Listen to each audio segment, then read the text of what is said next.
mwese mu izina ry'umwami wacu n'umukiza wacu Yesu Kristo. Nasalimia katika jina la Bwana wetu na Mwokozi wetu. Turahaguruka dusome amagambo y'Imana yanditswe mu gitabo cy'Ibyahishuwe. Tasimama ili tusome maandiko ambayo yanaandikwa katika kitabu cha Ufunuo. Igice cya mbere duhera mu murongo wa 9 tugeze ku murongo wa 14. Sura tunapitisha katika 11. Byaro nicyohereza amatorero arindwi ari mu Efeso, ni Simurna, ni Pergamo, ni Tiyatiro, ni Sarudi, ni Filadelfia, ni Laodikia. Amen. Imani y'umugisha mwinshi. Mungu abariki baraka mingi. Ubusomyi bw'amagambo y'Imana. Usomi wa maneno yake. Mu izina rya Yesu Kristo. Majina ya Yesu. Yesu buri wese yakwisabira umugisha. Kila yote anajiombea baraka. Agasenga asaba Imana ati, naomba akiomba Mungu wetu. Mana ngwino uvugane natwe. Mungu njoni ongea na pamoja. Utugenderere. Utembelee. Uvugane nanje. Ongea nami. Ugaburire. Unipakulie. Nuko buri wese yisabira umugisha. Kila yote ajiombee baraka. Yakora Imana. Akimwita Mungu. Yinginga Imana. Akimusii. Ndetse ararika Imana. Hata kialika Mungu. Twese turasenga. Sote tutaomba. Mu izina rya Yesu Kristo. Kwa jina la Yesu Kristo. Mana mziza. Mana ya magambo yayo. Wendo yendelele. Aliko mwami Yesu. Takwili. Nanye mzika mamupe magambo yayo. Kuna shota shoteshe. Bana nanye. Wendo yose.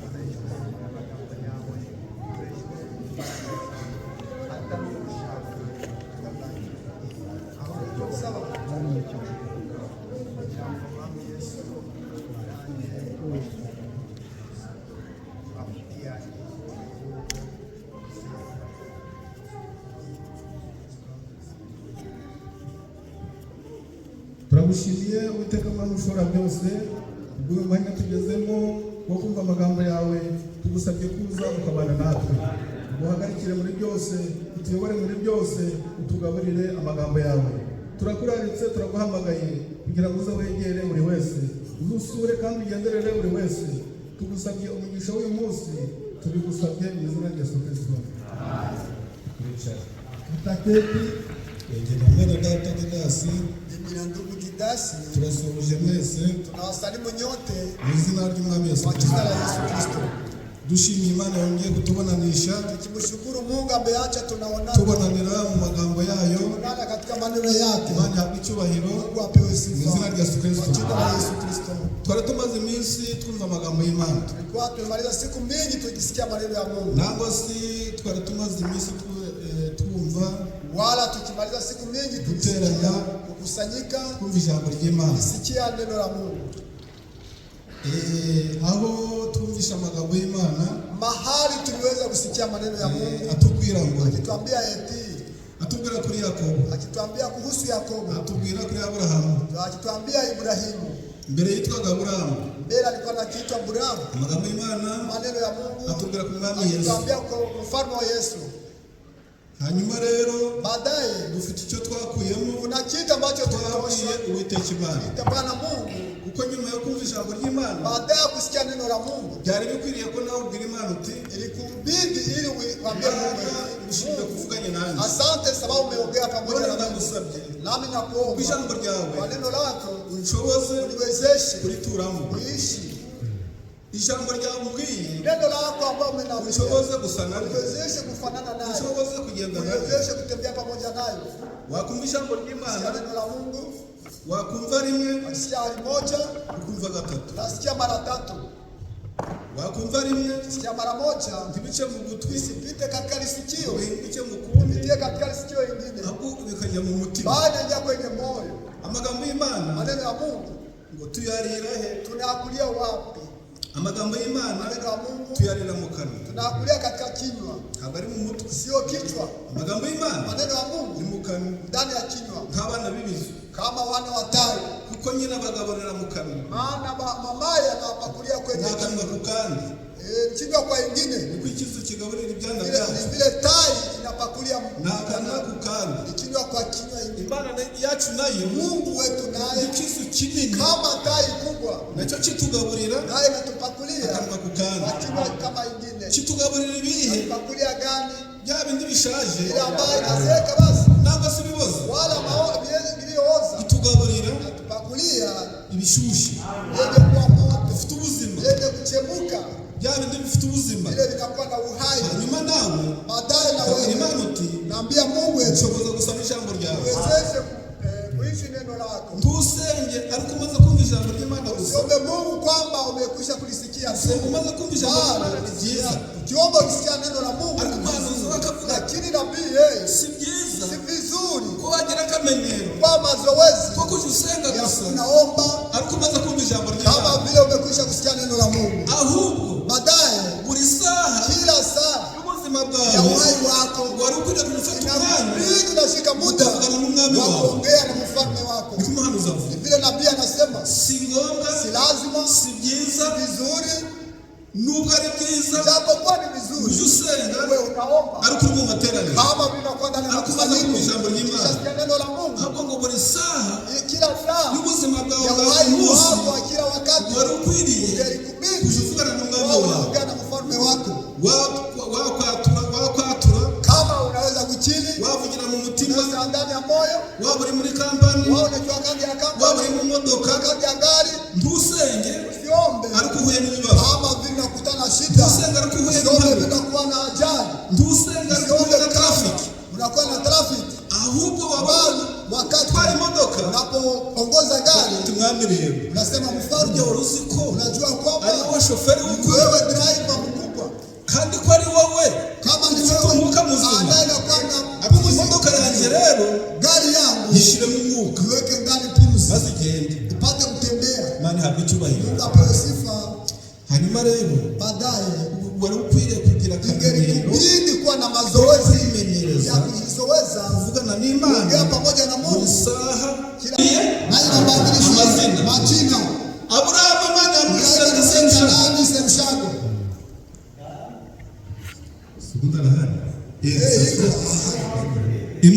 Aburahamu Imana yaramuhinduye imyitano. mwita nani? Aburahamu Ibrahimu yaramuhinduye imyitano. akamwita nani? Aburahamu Abrahamu. naho Sarayi Sarai sasa Jeremia imwita Sara. akamwita Sala. Murakoze. Asante. Imaze kubahindurira amazina Maliza kubadilisha ibategeka iki? ikawa amuru nini?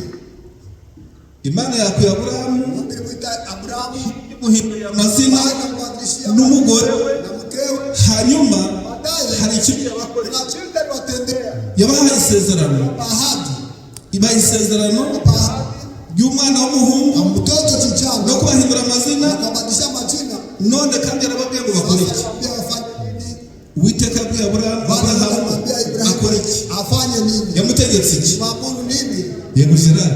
Gerard Mchemka abivuze mu Giswahili, amenisema ndani ya Kiswahili, mu Kinyarwanda no kuvuga ngo iki?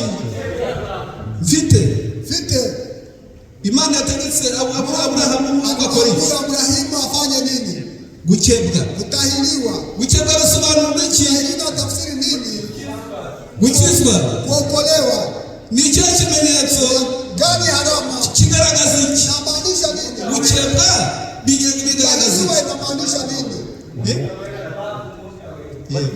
Kubatiza. Kabagema bitomore neza mbese. tafsiri Uvuga bwa kabiri. kuzaliwa mara ya pili. Uvuga bwa kabiri. Kuzaliwa mara ya pili. Ariko noneho Sasa ngo ni ikimenyetso alama kigaragaza itandukaniro za tafsiri y'ubwoko bw'Imana ya Mungu n'abapagani. na Muri Bibiliya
Yakobo tulisema eti kugira Yakobo ni mwene. Yakobo ni mtoto wa nani?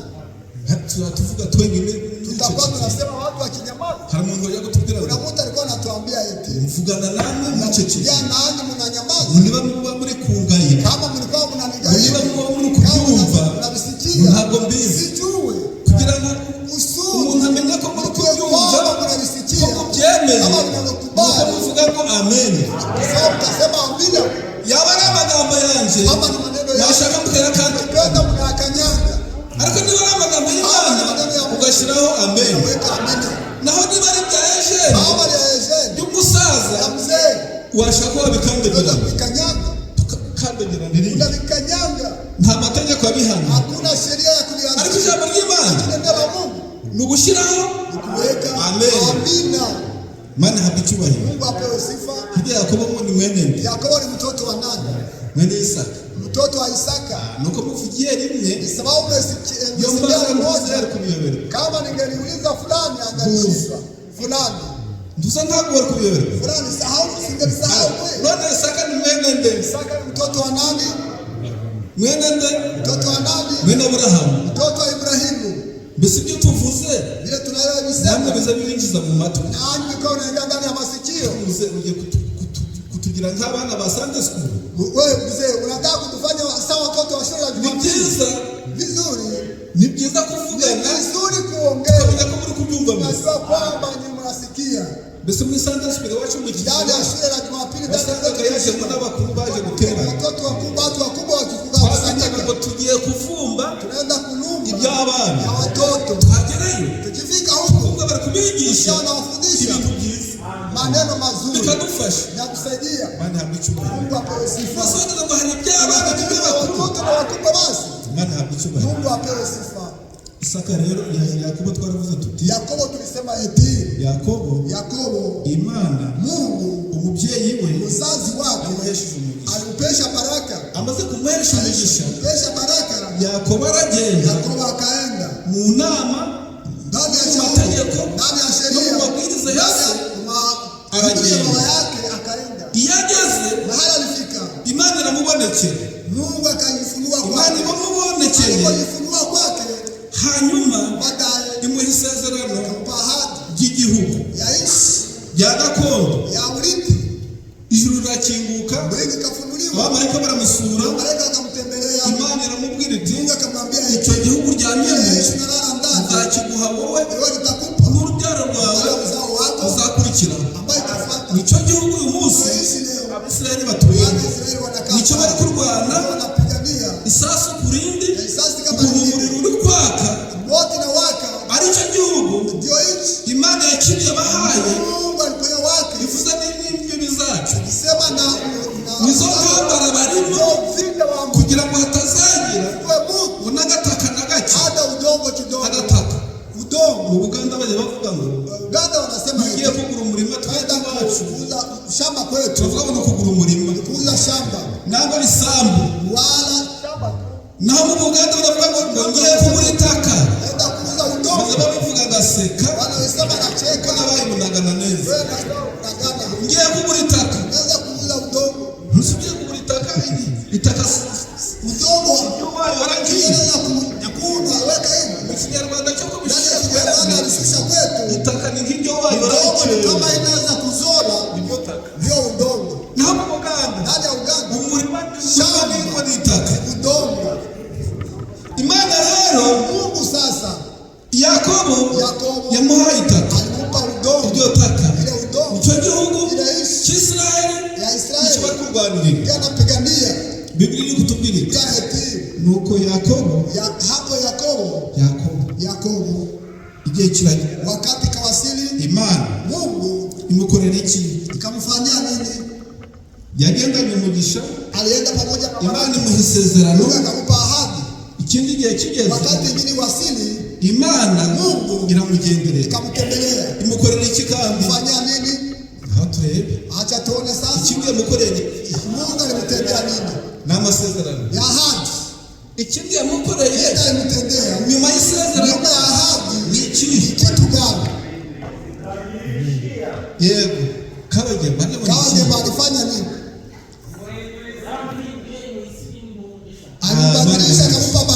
yaramuhinduye akambadilisha. yitwaga nde? Alikuwa anaitwa nani?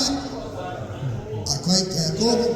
Yitwaga Karekezi, yitwaga nde? Karekezi alikuwa anaitwa nani? Yakobo Yakobo tafsiri nini? Karekezi Yakobo ndio kusobanurira. Yakobo na tafsiri nini? Mujambi uri asaziye mu message uri anazekea ndani ya ujumbe. Nizeye niliamini ari umusore wa primere ari umufrere atiwa ndugu uriya yule anazekea ndani Karekezi.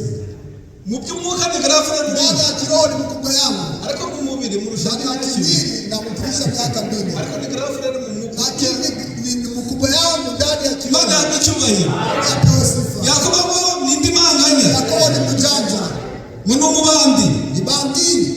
Imana rero Mungu sasa iramuhindura, ikambadilisha, kamwita nani?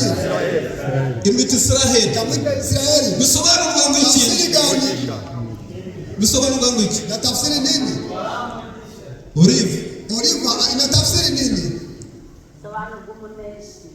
Umuneshi, mushindi. Ntuzitwa Yakobo ahubwo witwa Israheli. Bisobanura ngo wakinanije n'Imana n'abantu kashinda. Mbega yarwanye n'Imana arayinesha, arwana n'abantu b'abatsinda, yitwa Israheli. Natwe twabwiye hano tubwiye Imana tuti Mana natwe Mungu na mazina badilishie majina. Ijambo ry'Imana riti neno la Mungu eti Yakobo yitwa Israheli. anaitwa Israeli. Ikindi Imana yamukoreye ni ikihe? Mtendea ni gani? Imaze kumuhindurira izina, alishambadilishia jina Buhiri. Toni nzaya mbatungura Kafula naongea Kafula nione kama mnajua. Amaze kumuhindurira izina, ikindi yamukoreye ni ikihe? Fanyia nini?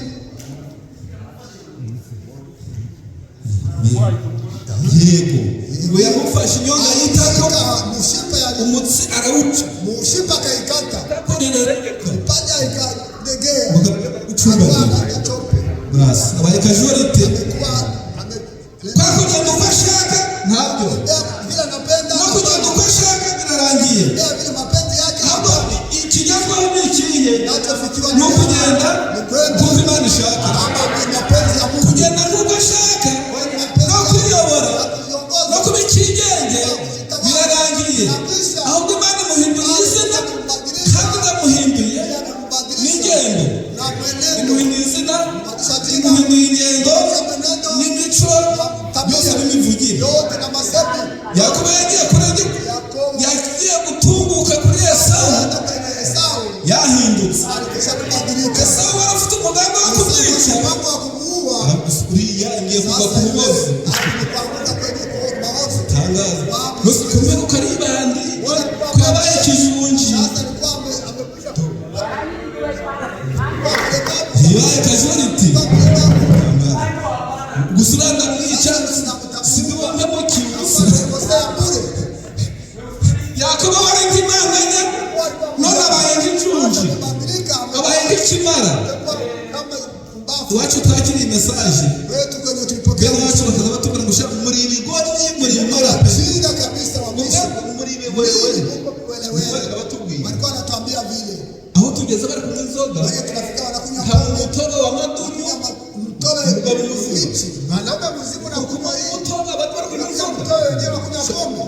nuko biwerewere. Imana ihabwa icyubahiro, Imana iramuhindura, Mungu akambadilisha.